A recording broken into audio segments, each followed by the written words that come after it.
Hello everyone, आज date है 14 मई 2022 और द हिंदू न्यूज एनालिसिस में आपका स्वागत है। इस वीडियो में हम द हिंदू की इंपॉर्टेंट न्यूज़ को एग्जाम के पॉइंट ऑफ व्यू से डिस्कस करेंगे। नीचे डिस्क्रिप्शन बॉक्स में Telegram channel Volcano IAS academy का लिंक दिया हुआ है। आप Telegram channel Volcano IAS academy के साथ में जुड़ सकते हैं। वहाँ पर हर exam means UPSC, state PCS and other exams के पॉइंट ऑफ व्यू से काफ़ी इंपॉर्टेंट इन्फॉर्मेशन आप सभी के साथ में शेयर की जाती है। तो चलो स्टार्ट करते हैं। वीडियो को स्टार्ट करेंगे एक ज्योग्राफिकल मैप क्वेश्चन के साथ में। और आज आपका क्वेश्चन ये है कि फॉकलैंड आइलैंड्स को आपको मैप में व्यू करना है। फिर इससे रिलेटेड हर इंपॉर्टेंट फैक्ट्स को एंड इन्फॉर्मेशन को कमेंट बॉक्स में टाइप करना है। कल हमने आपसे क्वेश्चन पूछा था डिएगो गार्सिया को लेकर के। तो डिएगो गार्सिया को अगर हम मैप में व्यू करें तो इंडियन ओशन में यूके की टेरिटरी के रूप में लोकेटेड है डिएगो गार्सिया। इस वाले रीजन में जहां पर डिएगो गार्सिया लोकेटेड है वहां पर चागोस आर्कीप्लेगो है और इसमें 60 स्मॉल आइलैंड्स हैं और उन 60 स्मॉल आइलैंड्स में सबसे लार्जेस्ट जो है वो डिएगो गार्सिया है। ये जो डिएगो गार्सिया वाला जो रीजन है इसको सबसे पहले डिस्कवर किया था यूरोपियन में से पोर्टुगीज जो हैं उन्होंने। उसके बाद में 1790 में यहाँ पर जो फ्रेंच हैं उन्होंने इस एरिया को सेटल डाउन किया था। और उसके बाद में जब नेपोलियन वॉर स्टार्ट हो गई तो इस एरिया को ट्रांसफ़र उन्होंने कर दिया था ब्रिटिशर्स को। और तब से ये एरिया जो है, ये जो टेरिटरी है, ये जो आइलैंड है वो ब्रिटिशर्स के अंडर बना हुआ है। यहाँ पर जो ब्रिटिशर्स हैं उन्होंने यूएस के साथ में मिल करके एक जॉइंट मिलिट्री बेस भी एस्टेब्लिश कर रखा है। और अभी प्रेजेंट टाइम में ब्रिटिशर्स ने जो लीज एग्रीमेंट डिसाइड कर रखा है, डिस्कस कर रखा है यूएस के साथ में, उसको 2036 तक एक्सटेंड करने की बात रखी है, जिसकी वजह से ये डिएगो गार्सिया न्यूज़ में बना हुआ है। द हिंदू की इंपॉर्टेंट न्यूज़ को अगर हम डिस्कस करें तो फर्स्ट इंपॉर्टेंट न्यूज़ रिलेटेड है अभी जम्मू एंड कश्मीर में जो डिलिमिटेशन कमीशन है उन्होंने अपनी रिपोर्ट दी। तो इसको लेकर के कुछ पिटिशनर्स ने सुप्रीम कोर्ट में अपनी बात रखी है। हालांकि सुप्रीम कोर्ट ने जो पिटिशनर्स ने अपनी पिटिशन फाइल करने के लिए जिन पॉइंट को उन्होंने रखा था उसको अभी सुप्रीम कोर्ट ने एक्सेप्ट नहीं किया है, लेकिन उन्होंने सेंट्रल गवर्नमेंट को अपनी एफिडेविट, अपनी जो बात रखने की बात बोली है कि डिलिमिटेशन कमीशन को लेकर के ये जो प्रॉब्लम्स हैं वो क्यों बनी हुई हैं, किस प्रोसीजर के बेसिस पर यहाँ पर इसको एस्टेब्लिश किया गया था। क्योंकि पिटिशनर्स ने ये बोला था कि पहले हमारे इंडिया में ये डिसीजन लिया हुआ है कि 2026 के बाद में 2026 के टाइम में हम क्या करेंगे, डिलिमिटेशन कमीशन एस्टेब्लिश किया जाएगा और फिर पूरे इंडिया में जो भी सीट्स हैं उनको दोबारा से रीडेवलप किया जाएगा। उनकी बाउंड्री एरियाज़ को चेंज करना है, कम करना है, ज़्यादा करना है, ये सब कुछ 2026 में जब डिलिमिटेशन कमीशन एस्टेब्लिश किया जाएगा फिर उसके अकॉर्डिंग वर्क किया जाएगा। फिर जम्मू एंड कश्मीर में पहले डिलिमिटेशन कमीशन एस्टेब्लिश क्यों किया गया, तो इसी को लेकर के सुप्रीम कोर्ट ने क्वेश्चनिंग की है सेंट्रल गवर्नमेंट से। देखो, अगर हम बात करें तो सबसे पहले जो हमारी जो सेंट्रल गवर्नमेंट है उन्होंने डिसीजन लिया था 2020 में कि अभी प्रेजेंट टाइम में 5 से 6 उन्होंने स्टेट की बात की थी कि इसमें जो है वो डिलिमिटेशन कमीशन हम एस्टेब्लिश कर देते हैं, जिसमें कुछ नॉर्थ स्टेट के, नॉर्थ ईस्ट के भी स्टेट थे। लेकिन जब प्रोटेस्ट हुआ तो उन्होंने जो अदर स्टेट हैं उनको तो नेग्लेक्ट कर दिया और जम्मू एंड कश्मीर में डिलिमिटेशन कमीशन को एस्टेब्लिश किया। अब प्रेजेंट टाइम में कुछ यहाँ पर इशू बने हुए हैं। हालांकि जो डिलिमिटेशन कमीशन है इससे रिलेटेड हम बेसिक फैक्ट्स को जब डिस्कस करेंगे तो इनका जो डिलिमिटेशन कमीशन का क्या ऑब्जेक्टिव था वो सब कुछ भी हम डिस्कस करेंगे। तो इन पॉइंट्स के बेसिस पर पिटीशन डाली गई है। अब हम देख लेते हैं डिलिमिटेशन कमीशन जो वर्ड है उससे रिलेटेड बेसिक फैक्ट्स को। देखो, जो हमारा आर्टिकल है, हमारा कॉन्स्टिट्यूशन जो है वो डिलिमिटेशन कमीशन की बात करता है आर्टिकल 82 के अंडर। और आर्टिकल 82 में ये बोला गया है कि पार्लियामेंट जो है वो एक डिलिमिटेशन एक्ट जो है एवरी सेंसस, मतलब हर जनगणना के बाद में पार्लियामेंट जो है वो डिलिमिटेशन एक्ट को इनेक्ट करेगी। और आर्टिकल 170 ये बोलता है कि जो डिलिमिटेशन एक्ट है जो एवरी सेंसस के बाद में एस्टेब्लिश किया जाता है उसमें जो भी टेरिटोरियल कॉन्स्टिट्यूएंसीज हैं उनको डिवीज़न उनका किया जाएगा। ये बात हमारा कॉन्स्टिट्यूशन प्रोविज़न इनसे रिलेटेड ये टर्म्स बोलता है। अब बात आती है डिलिमिटेशन की। What is delimitation? डिलिमिटेशन का मीनिंग होता है कि एक प्रोसीजर होता है, उस प्रोसीजर में किसी भी स्टेट में वो स्टेट जहाँ पर लेजिस्लेटिव असेंबली हो, उस लेजिस्लेटिव बॉडी वाले स्टेट की जो भी टेरिटोरियल कॉन्स्टिट्यूएंसीज हैं उनकी बाउंड्रीज़ को, उनकी बाउंड्रीज़ की जो लिमिट्स हैं उनको फिक्स करने का काम जो है वो डिलिमिटेशन कमीशन के द्वारा किया जाता है। ओके, देखो जो डिलिमिटेशन कमीशन जो है वो काफ़ी हाई पावरफुल कमीशन होता है। इसको डिलिमिटेशन कमीशन, बाउंड्री कमीशन के नाम से भी जानते हैं। ये इतना पावरफुल है कि इसने जो ऑर्डर पास किए हैं वो ऑर्डर जो है वो लॉ की तरह फोर्सिबल होते हैं। ओके, और किसी भी कोर्ट में जो इनके ऑर्डर्स हैं उनको आप चैलेंज नहीं कर सकते हो। तो यहाँ पर डिलिमिटेशन कमीशन को लेकर के सुप्रीम कोर्ट में चैलेंज किया गया और सुप्रीम कोर्ट ने बोला कि अगर आप डिलिमिटेशन कमीशन को चैलेंज कर रहे हो तो 2 ईयर्स उसको एस्टेब्लिश हुए हो गए, फिर इतने लंबे टाइम के बाद में आपने उसको चैलेंज क्यों किया, उसी टाइम आपने चैलेंज क्यों नहीं किया।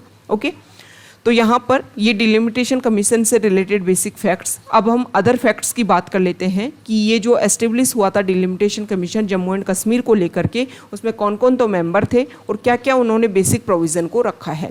जस्टिस रंजना प्रकाश देसाई जो सुप्रीम कोर्ट की जज रह चुकी हैं, उन्होंने इसको हेडशिप दी। इसके अलावा हमारे chief election commission Sushil Chandra इसके मेंबर थे और जम्मू एंड कश्मीर के जो स्टेट इलेक्शन कमीशन है वो इसके मेंबर थे। मतलब 3 मेंबर जो थे वो इसके इस बॉडी में थे और उन्होंने ये सारे डिसीजन लिए हैं। इन्होंने ये बोला है, ये जो डिलिमिटेशन कमीशन है उन्होंने पहले यहाँ पर 83 सीट्स थी, अब उनको इंक्रीज़ करके 90 कर दिया है और SC और ST को यहाँ पर जो रिजर्वेशन है उसको प्रोवाइड करवाया है। देखो जम्मू एंड कश्मीर में अब तक कौन कौन से डिलिमिटेशन कमीशन एस्टेब्लिश हुए हैं और किस तरीके से उन्होंने वर्क किया है, उससे रिलेटेड हम टाइमलाइन को डिस्कस कर लेते हैं। अभी प्रेजेंट टाइम में जो डिलिमिटेशन कमीशन रंजना प्रकाश देसाई की हेडशिप में जो डिलिमिटेशन कमीशन है, उन्होंने ये बोला कि 2011 की जो सेंसस कंडक्ट हुई थी इंडिया में, उसी के बेसिस पर हम अपनी फाइनल रिपोर्ट देंगे और जम्मू एंड कश्मीर का जो टोपोग्राफी है, जो यहाँ की डिफ़िकल्ट ट्रेन है, जो कम्युनिकेशन के मीन्स हैं और जो भी हम चीज़ें यहाँ पर कंडक्ट करवाएंगे, मतलब सीट्स को हम इस तरीके से ऑर्गेनाइज करेंगे कि यहाँ पर जो प्रॉब्लम्स हैं उनके सॉल्यूशन के बेसिस पर वो कॉन्स्टिट्यूएंसीज वर्क कर सकें। सबसे पहले जम्मू एंड कश्मीर में फर्स्ट डिलिमिटेशन एक्सरसाइज जो है उसमें 25 असेंबली कंस्टिट्यूएंसीज को कार्विंग किया गया था 1951 में। ओके, एक एक्सरसाइज करवाई गई थी जिसमें जो कुछ सीट्स जो हैं उनको एस्टेब्लिश करने की कोशिश की गई थी। लेकिन अगर फुल फ्लेज्ड डिलिमिटेशन कमीशन की बात करें तो 1981 में फॉर्म किया गया था जम्मू एंड कश्मीर के लिए और उन्होंने 1995 में अपनी रिकमेंडेशन दी थी। और ये जो 1981 में जो डिलिमिटेशन कमीशन था वो 1981 की जो सेंसस थी उसी के बेसिस पर उन्होंने अपनी जो भी रिपोर्ट है वो यहाँ पर रखी थी। उसके बाद में कोई डिलिमिटेशन नहीं हुआ। फिर 2020 में डिलिमिटेशन कमीशन को कॉन्स्टिट्यूट किया गया और 2011 सेंसस जो है इसमें बेसिस रखा गया। ओके, ये जम्मू एंड कश्मीर आप सभी को पता है 5 अगस्त 2019 को जम्मू एंड कश्मीर स्टेट को बाइफरकेट कर दिया गया था और लद्दाख और जम्मू एंड कश्मीर 2 यूटीज़ में इनको डिवाइड कर दिया गया था। तो ये डिलिमिटेशन कमीशन से रिलेटेड बेसिक फैक्ट्स हैं जो हमारे एग्जाम के पॉइंट ऑफ व्यू से इंपॉर्टेंट हो जाते हैं। नेक्स्ट इंपॉर्टेंट आर्टिकल जो है CGI chief justice of India ने, अभी आप सभी को पता है वाराणसी में ज्ञानव्यापी जो मॉस्क्यू है वहाँ पर वीडियोग्राफिंग चल रही है। एक तरीके से सर्वे और इंस्पेक्शन किया जा रहा है ज्ञानव्यापी मॉस्क्यू का, क्योंकि यहाँ पर इस तरीके के एलिगेशन है कि यहाँ पर पहले माँ श्रृंगार टेम्पल था और उसी को लेकर के कुछ पिटीशन फाइल हुई थी जो वहाँ पर लोकल कोर्ट ने ये सारे स्टेटमेंट दिए कि वो जो मॉस्क्यू है उसके आसपास वाला जो रीजन है उसको दोबारा से एग्जामिन किया जाए। तो CGI ने बोला है कि जो ज्ञानव्यापी केस है उसको हम लिस्टिंग करेंगे, उसको हम एग्जामिन करेंगे, क्योंकि इस तरीके की पिटीशन सामने देखने को मिली है कि ये जो इशू है इसमें इंटरवीन करने की ज़रूरत है। नेक्स्ट इंपॉर्टेंट आर्टिकल जो है, अभी आप सभी को पता है कि ट्विटर और इलोन मस्क जो हैं उनके बीच में एक डील होती है कि वे ट्विटर को खरीदेंगे। लेकिन जो डील हुई थी $44 बिलियन की, वो जो ट्विटर की जो डील जो हुई थी उसको अभी होल्ड पर रखा गया है। कुछ बेसिक पॉइंट्स जिनको लेकर के वो उनके बीच में कुछ कन्फ्लिक्ट होगा या फिर कुछ ऐसे इशू जिनको लेकर के डिस्कशन किया जाना होगा, उसी के बेसिस पर इलोन मस्क ने ये जो डील है उसको अभी होल्ड पर रखा है। नेक्स्ट इंपॉर्टेंट आर्टिकल जो है, आप सभी को पता है प्रेजेंट टाइम में अगर हम देखें पॉलिटिक्स के बेसिस पर देखें तो बीजेपी गवर्नमेंट या फिर एनडीए जो है, जो इसका एक वास्ट रूप में अलायंस है बीजेपी और अदर रीजनल पार्टी जो इसको सपोर्ट करती हैं बीजेपी पार्टी को, तो एनडीए जो है वो बहुत सारे स्टेट्स में सेंट्रल गवर्नमेंट में अपनी मेजोरिटी के साथ में अपनी पार्टी बना रही है, अपनी गवर्नमेंट बना रही है। और दूसरी तरफ अगर हम बात करें तो नेशनल कांग्रेस जो है उन्होंने काफ़ी कम स्टेट्स में वो बची हुई है और सेंट्रल में भी उनके पास में काफ़ी कम सीट्स हैं। तो यहाँ पर एक तरीके से जो कांग्रेस पार्टी है वो अपने आप को ओवरव्यू करने की कोशिश कर रही है। उन्होंने काफ़ी ज़्यादा चेंजेस करने की यहाँ पर बात रखी है कि हम क्या करेंगे, वन फैमिली वन टिकट। ऐसा नहीं है कि एक ही परिवार से 10 लोग जो हैं वो अलग अलग सीट से चुनाव लड़ रहे हैं। ओके, तो हम वन फैमिली वन टिकट के बेसिस पर जो टिकट का डिस्ट्रीब्यूशन है वो किया जाएगा। बहुत सारी चेंजेस की यहाँ पर बात की गई हैं अपने आप को सर्वाइव, अपने आप को रेगुलर रखने के लिए। नेक्स्ट इंपॉर्टेंट आर्टिकल है दिल्ली यूनिवर्सिटी की जो वाइस चांसलर हैं उन्होंने यहाँ पर अपनी बात रखी है। आप सभी को पता है, उनका नेम आपको ध्यान में होना चाहिए क्योंकि फर्स्ट वीमेन वाइस चांसलर है डीयू की वो। तो इन्होंने जवाहरलाल नेहरू यूनिवर्सिटी की जो वाइस चांसलर है उनसे क्वेश्चनिंग की गई कि आप किस तरीके से प्रेजेंट टाइम में जेएनयू को देखते हो और जेएनयू में आने वाले टाइम में किस तरीके के चेंजेस करेंगे। तो उन्होंने बात रखी है कि देखो, कोई भी नई कॉलेज ओपन करना और अगर हम उसमें इंफ्रास्ट्रक्चर पर काम ना करें, उसकी जो बेसिक फैसिलिटीज़ है उस पर अगर हम काम ना करें, तो ये चीज़ें जो हैं वो डायरेक्टली इनडायरेक्टली जो है वो जेएनयू की जो एक प्रेस्टीज जो है उसको डाइल्यूट करती हैं। ओके, तो जेएनयू की जो वाइस चांसलर है वीसी जो है उन्होंने स्पेसिफिक बात ये रखी है कि अभी प्रेजेंट टाइम में हमारा मोटिव ये है कि जो भी हमारे इंस्टीट्यूशन हैं, जो भी हमारी यूनिवर्सिटीज़ हैं, उन सभी को हम और ज़्यादा स्ट्रेंथन करें। यहाँ पर बात उन्होंने की है कि मैनेजमेंट के बेसिस पर यहाँ पर स्टार्ट किया गया था। इसके अलावा इंजीनियरिंग कॉलेजेस स्टार्ट की गई जेएनयू के अंडर, उन सभी को हम और बेटर तरीके से एस्टेब्लिश करने की कोशिश करेंगे। क्योंकि अगर आप आईआईएम को compete नहीं कर पा रहे हो मैनेजमेंट में, तो फिर आपका जो लेवल है वो काफ़ी ज़्यादा डाइल्यूट होता है। ओके, तो इस तरीके की उन्होंने बात रखी है। प्रेजेंट टाइम में अगर हम बात करें तो जेएनयू में जो भी डिस्कशन, जो कन्वर्सेशन का जो प्रोसीजर है वो चेंज हो गया है। तो उसको लेकर के उन्होंने बोला कि जेएनयू में एंटी नेशनलिस्ट एक्टिविटी होती है, इस तरीके की र्यूमर्स हैं सोसाइटी में। ओके, कंट्री में ये सोचा जाता है कि जेएनयू जो है वो एंटी नेशनलिस्ट वहाँ पर जो डिस्कशन है वो किए जाते हैं। तो ये सारी जो प्रॉब्लम, ये सारे जो कंसर्न जो सोसाइटी में क्रिएटेड है जेएनयू को लेकर के, उन सभी को बेटर स्ट्रेंथन करने के लिए, उन सभी को जो प्रॉब्लम है उनका सॉल्यूशन और सॉल्यूशन को बेटर स्ट्रेंथन प्रोवाइड करने के लिए जो वाइस चांसलर है वो काम करेंगी। नेक्स्ट इंपॉर्टेंट आर्टिकल है, तमिलनाडु में डिस्कशन चल रहा है और डिस्कशन का बेसिक अगर हम प्रोविज़न की बात करें तो वो है हिंदी लैंग्वेज। अभी आप सभी को पता है कि कुछ टाइम पहले डिस्कशन स्टार्ट हुआ कि हिंदी को आप एक नेशनल लैंग्वेज के रूप में एस्टेब्लिश करो और जो सभी स्टेट है उसमें हिंदी को पढ़ाया जाना अनिवार्य रहेगा। ओके, कंपलसरी रहे। तो इसको लेकर के तमिलनाडु में डिस्कशन हुआ। तमिलनाडु ने बोला है कि जो सेंटर है वो इम्पोज ना करे। हालांकि वहाँ के जो गवर्नर हैं उन्होंने ये बात रखी है कि सेंटर जो है वो इम्पोज नहीं कर रहा है हिंदी को तमिलनाडु के ऊपर। यहाँ पर तमिलनाडु की तरफ से स्टेटमेंट आता है, तमिलनाडु की जो गवर्नमेंट है उनके मिनिस्टर ने ये बात रखी कि तमिलनाडु जो है वो तो पहले से ही 2 लैंग्वेज को फॉलो करता है। तमिल को हम लोकल लैंग्वेज के रूप में फॉलो करते हैं और इंग्लिश को हम इंटरनेशनल लैंग्वेज के रूप में फॉलो करते हैं। तो जो तमिलनाडु ने जो अपना कल्चर फॉलो किया है उसके तो अप्रिशिएशन होना चाहिए। उसके अलावा आप क्या कर रहे हो कि जो हमारा कल्चर है उसको तो डाइल्यूट कर रहे हो और हिंदी को हमारे ऊपर इम्पोज करने की कोशिश कर रहे हो। ओके, तो यहाँ पर जो तमिलनाडु की जो गवर्नमेंट है, उनके जो मिनिस्टर हैं, उन्होंने गवर्नर के लिए अपनी बात रखी है कि गवर्नर जो है वो सेंट्रल गवर्नमेंट को इस बात को लेकर के रिप्रेजेंट करे तमिलनाडु को कि तमिलनाडु की जो पॉलिसी है वो काफ़ी ज़्यादा सही है। ओके, आप सभी को पता है कि तमिलनाडु में, वेस्ट बंगाल में अगर हम बात करें तो वहाँ की गवर्नमेंट, इलेक्टेड गवर्नमेंट और गवर्नर के बीच में काफ़ी ज़्यादा क्लैशेस देखने को मिल रहे हैं। तो गवर्नर पोस्ट जो है वो प्रेजेंट टाइम में वैसे ही काफ़ी ज़्यादा न्यूज़ में रहती है। नेक्स्ट इम्पोर्टेंट आर्टिकल जो है, यहाँ पर एक शॉर्ट मूवी जो है वो बनाई गई है गुड न्यूज़ नाम से, और इस मूवी में जो कश्मीरी मुस्लिम और पंडित जो हैं उनके बीच में जो भी प्रॉब्लम है उसका सॉल्यूशन देने की या फिर जो भी प्रॉब्लम है उनको हील करने की कोशिश इसमें की गई है। ओके, नेक्स्ट इम्पोर्टेंट आर्टिकल है पेज नंबर 6 साउथ पेज पर, और इस पेज पर जो है वो एक संतोष ट्रॉफी, आप सभी को पता है संतोष ट्रॉफी कौन से गेम से रिलेटेड है, ये आपको कमेंट बॉक्स में बताना है। एक जनरल अवेयरनेस की बात है। बहुत सारे एग्जाम में इस तरीके के क्वेश्चन पूछ लेते हैं कि ये जो ट्रॉफी है या फिर ये जो भी प्रोसीजर है वो कौन से गेम से रिलेटेड है। ओके, तो संतोष ट्रॉफी कौन से गेम से रिलेटेड है ये आपको कमेंट बॉक्स में बताना है। केरला टीम ने, केरला गवर्नमेंट ने डिसाइड किया है कि 5 लाख रुपए जो है वो हर मेंबर को यहाँ पर दिए जाएंगे। नेक्स्ट इंपॉर्टेंट आर्टिकल है एडिटोरियल पेज पर, और यहाँ पर जो फर्स्ट आर्टिकल है वो तो इन्फ्लेशन को लेकर के है।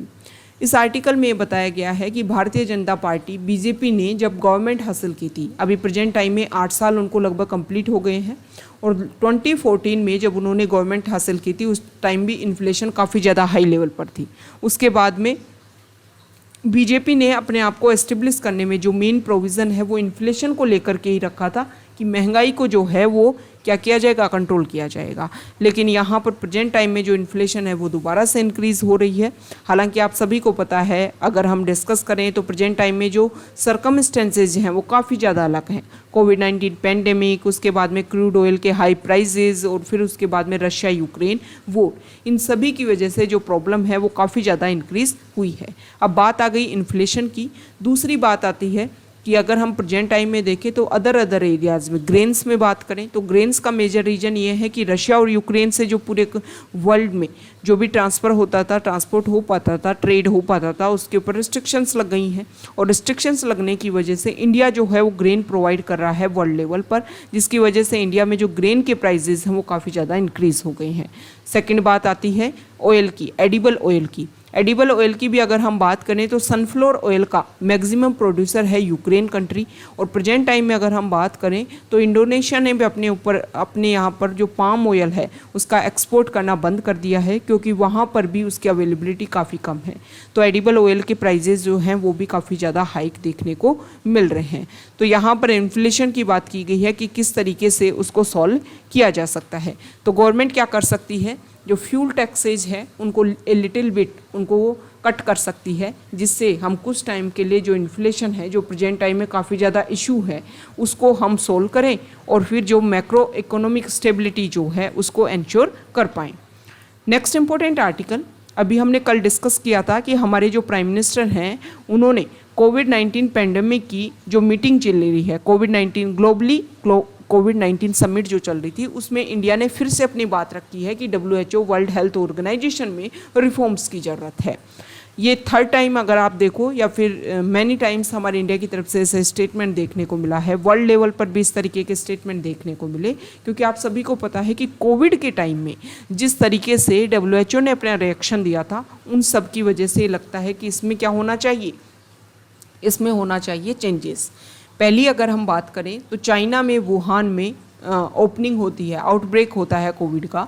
अगर WHO में रिफॉर्म्स की अगर हम बात करें तो क्या क्या रिफॉर्म्स होना चाहिए, WHO के जो भी मेंबर स्टेट हैं उनके ऊपर कंपलसरी होना चाहिए कि अगर आपके इस तरीके से कोई डिजीज़ का आउटब्रेक हो रहा है तो उसके लिए आप रिकॉग्निशन करवाओगे, सबको बताओगे, WHO को स्पेसिफिक आप बताओगे कि हाँ इस तरीके की प्रॉब्लम हमारे यहाँ पर क्रिएट हो रही है। तो वुहान में जब आउटब्रेक हुआ था कोविड का, अगर उसी टाइम इस चीज़ को लेकर के अवेयरनेस क्रिएट की जाती तो हो सकता है कि कोविड जो है वो इतना ज़्यादा स्प्रेड नहीं हो पाता। दूसरी यहाँ पर बात की गई है कि WHO के जो भी मेंबर स्टेट हैं वो कंपलसरी यहाँ पर क्या करेंगे, डोनेशन देंगे, मनी इन्वेस्ट करेंगे WHO को सर्वाइव करने के लिए। अभी अगर हम प्रेजेंट टाइम में देखें तो जितना भी इनको मनी मिलता है WHO को, इसमें से 1/4 जो पार्ट जो है वो ही मेंबर स्टेट से आ पाता है, और जो अदर पार्ट है वो वॉलंटरी तरीके से, कोई अपने इंडिपेंडेंट तरीके से जो भी डोनेट करता है उस तरीके से मनी आता है। तो ये कुछ रिफॉर्म्स की ज़रूरत है। दूसरी बात यहाँ पर है कि अभी प्रेजेंट टाइम में अगर हम देखें तो अगर हेल्थ इमरजेंसी क्रिएट होती है तो लीगली बाइंडिंग नहीं है, मतलब नॉन कंप्लायंस अगर करता है, मतलब जो भी अपने बेसिक प्रोविज़न है उनके ऊपर अगर अपने ढंग से वर्क नहीं किया तो पेनल्टी इंक्लूड नहीं है अभी यहाँ पर मेंबर स्टेट को लेकर के, तो पेनल्टी इंक्लूड करनी है। और पेनल्टी इंक्लूड अगर आप करोगे तो फ्यूचर में इस तरीके के कोविड जैसे आउटब्रेक अगर देखने को मिलते हैं तो उनमें हम क्या कर पाएंगे, उसके लेकर के मीनिंगफुल प्रोटेक्शन दे पाएंगे। तो ये सारी बात रखी गई है कि WHO में ये सारी चीज़ें हमें रिफॉर्म्स की ज़रूरत है। रिफॉर्म्स की ज़रूरत अब यहाँ पर इंडिया स्पेसिफिक बात की गई है कि जो हमारी कोवैक्सीन है उसको WHO ने अपना जो अप्रूवल है वो देने में काफ़ी टाइम लगाया था, लेकिन यहाँ पर ये बोला गया है कि देखो किसी भी वैक्सीन को अप्रूवल देने के लिए उसके जो कंप्लीट डाटा हैं वो सबमिट होने चाहिए। इसके अलावा जो उसके एफिकेसी डाटा हैं, जो भी उसका ट्रायल प्रोसीजर है वो कंप्लीट होना चाहिए, और उसके कुछ टाइम के बाद में क्या दिया जाता है, को जो वैक्सीन है उसको अप्रूवल दिया जाता है। हमारे यहाँ पर अगर हम देखें तो कोवैक्सीन के जो डाटा हैं उसके तो प्रोसीजर ही कंप्लीट नहीं हो पाया था, उससे पहले ही अप्रूवल दे दिया गया था। तो इस तरीके से WHO तो दे नहीं सकता। तो यहाँ पर इस आर्टिकल में ये भी बोला गया है कि इस तरीके के चेंजेस करने की भी ज़रूरत नहीं है WHO में। रिफॉर्म्स वैक्सीन को लेकर के जो प्रोसीजर है WHO का वो बहुत बेस्ट है और उसको हमें डाइल्यूट नहीं करना है। ओके, मतलब यहाँ पर जो स्पेसिफिक प्रोविज़न जिनको लेकर के कंसर्न है उन्हीं में चेंज करने की यहाँ पर बात रखी गई है। नेक्स्ट इंपॉर्टेंट आर्टिकल है पेज नंबर 10 पर, और यहाँ पर रिलेटेड है आर्टिकल HCO ऑर्गेनाइजेशन को लेकर के। HCO ऑर्गेनाइजेशन जो है हमारे इंडिया में एंटी टेरर मीट होगी दिल्ली में, जिसमें चाइना, रशिया और पाकिस्तान, इसके अलावा जो सेंट्रल एशियन कंट्रीज़ हैं उनके मेंबर जो हैं वो यहाँ पर पार्टिसिपेट करेंगी। HCO ऑर्गेनाइजेशन की जो रीजनल एंटी टेरर स्ट्रक्चर जो है, जिसको रेड्स के नाम से जानते हैं, उसकी यहाँ पर मीटिंग होगी। तो पहली बार अगर हम देखें तो टेररिज्म को लेकर के यहाँ पर डिस्कशन हो रहा है, जिसमें जो पाकिस्तान जिसके साथ में काफ़ी लंबे टाइम से हमारे नेगोशिएशंस बंद हैं, डिस्कशन बंद है, और चाइना के साथ में भी हमारा इशू है।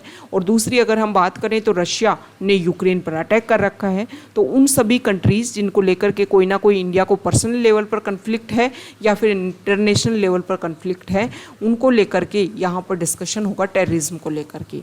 ओके, तो यहाँ पर अगर हम बात करें HCO ऑर्गेनाइजेशन जो है उससे रिलेटेड, तो देखो संघाई कॉरपोरेशन ऑर्गेनाइजेशन, जिसको पहले संघाई 5 के नाम से जानते थे, 1996 में ये एस्टेब्लिश हुआ था संघाई 5 के नाम से। चाइना, कजाकिस्तान, किर्गिस्तान, रशिया और तजिकिस्तान स्टार्टिंग में इसके मेंबर थे। फिर 2001 में इसमें उज्बेकिस्तान भी इसमें जुड़ जाता है और इसका नाम चेंज होकर के हो जाता है HCO। ओके, 2017 में इंडिया और पाकिस्तान ने भी इसको ज्वाइन कर लिया। आपका क्वेश्चन ये है, आपको ये बताना है कि HCO में प्रेजेंट टाइम में कितने मेंबर कंट्री है।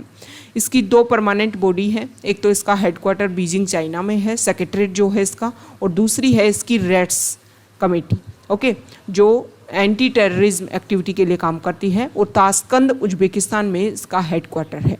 संघाई कॉरपोरेशन ऑर्गेनाइजेशन को संघाई पैक्ट के नाम से भी जानते हैं, और एक transcontinental political, economic, security और मिलिट्री अलायंस है। अगर हम इसके कुछ टर्म्स के बेसिस पर बात करें तो ये रीजनल लेवल पर वर्ल्ड का सबसे लार्जेस्ट ऑर्गेनाइजेशन है। ये यूरेशिया का 60% एरिया को कवर करता है, वर्ल्ड की पॉपुलेशन में 40% पॉपुलेशन को कवर करता है, और ग्लोबल GDP का 30% जो है वो इसी के अंडर आता है। तो ये कुछ फैक्ट्स हैं, किसी भी ऑर्गेनाइजेशन से रिलेटेड इस तरीके के जो फैक्ट्स हैं वो आपके लिए स्पेसिफिक मेंस आंसर राइटिंग में काफ़ी ज़्यादा इंपॉर्टेंट हो जाते हैं।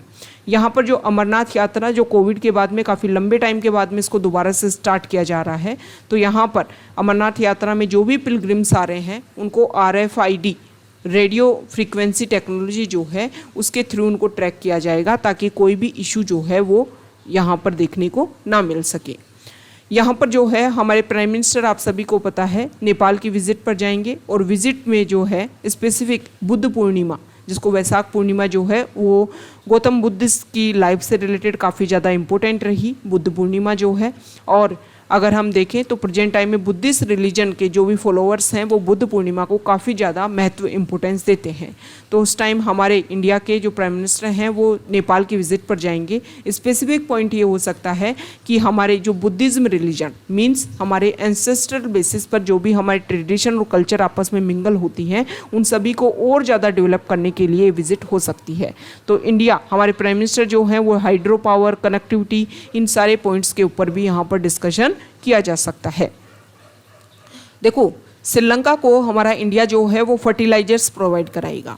आप सभी को पता है श्रीलंका में पहले ऑर्गेनिक जो फार्मिंग है उसको डेवलप करने की बात की गई थी।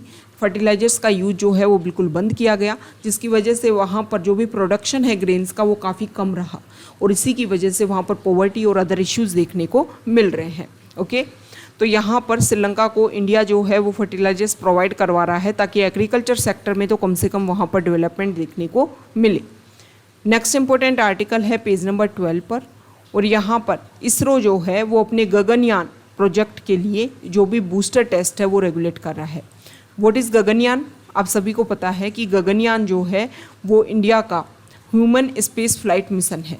और इसी के लिए वैसे प्रेजेंट टाइम में जो इसरो के चेयरमैन हैं उन्होंने ये बात भी रखी है कि जो भी इस तरीके के प्रोजेक्ट होते हैं उसमें काफ़ी ज़्यादा इन्वेस्टमेंट होता है, और इसरो ये चाह रहा है कि इस तरीके के जो भी प्रोजेक्ट हैं उनको हम सक्सेसफुल तरीके से इंस्टॉल कर पाएँ। इसके लिए हम चाहते हैं कि चाहे हमें ट्रायल में ज़्यादा वक्त ज़्यादा टाइम जो है चाहे उसमें इन्वेस्ट करना पड़े। नेक्स्ट यहाँ पर सेंट्रल गवर्नमेंट ने आयुष्मान जो स्कीम है उसकी रिलेटेड फैक्ट्स को रखा है कि अगर हम बात करें तो अब तक आयुष्मान स्कीम के अंडर 18 करोड़ हेल्थ कार्ड्स जो हैं वो इशू हो चुके हैं, जिसमें से 3.2 करोड़ जो हैं उन्होंने इस फैसिलिटीज़ को अब तक यूज़ किया है।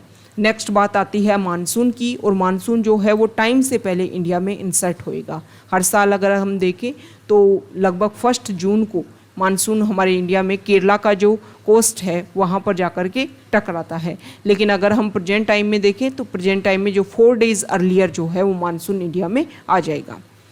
नेक्स्ट इंपॉर्टेंट आर्टिकल है फॉरेन पेज पर ईरान और जो अदर कंट्रीज़ जिनके साथ में डिस्कशन चल रहा था न्यूक्लियर डील को लेकर के, तो यहाँ पर ईयू ने अपनी तरफ से बात रखी है, यूरोपियन यूनियन ने, कि न्यूक्लियर टॉक्स जो ईरान के साथ में चल रही थी वो दोबारा से उसको रीओपन किया जा रहा है, और जिन भी पॉइंट्स को लेकर के प्रॉब्लम थी उनको सॉल्व करने की कोशिश की जाएगी। यहाँ पर कल हमने डिस्कस किया था कि फिनलैंड और स्वीडन जो है वो नाटो ऑर्गेनाइजेशन को ज्वाइन करने की बात रख रहे हैं। तो यहाँ पर जो टर्की के जो प्रेसिडेंट हैं उन्होंने ये बोला है कि जो भी उनकी ज्वाइनिंग है नाटो ब्लॉक को लेकर के वो चाहते हैं कि वो उनको ज्वाइन ना करें। ओके, तो ये आज का हमारा द हिंदू न्यूज़पेपर का डिस्कशन था। अगर आप यहाँ तक आए हैं, वीडियो आपको अच्छा लगा है तो प्लीज़ वीडियो को लाइक कीजिए, शेयर कीजिए और चैनल को सब्सक्राइब कीजिए। Okay, thank you.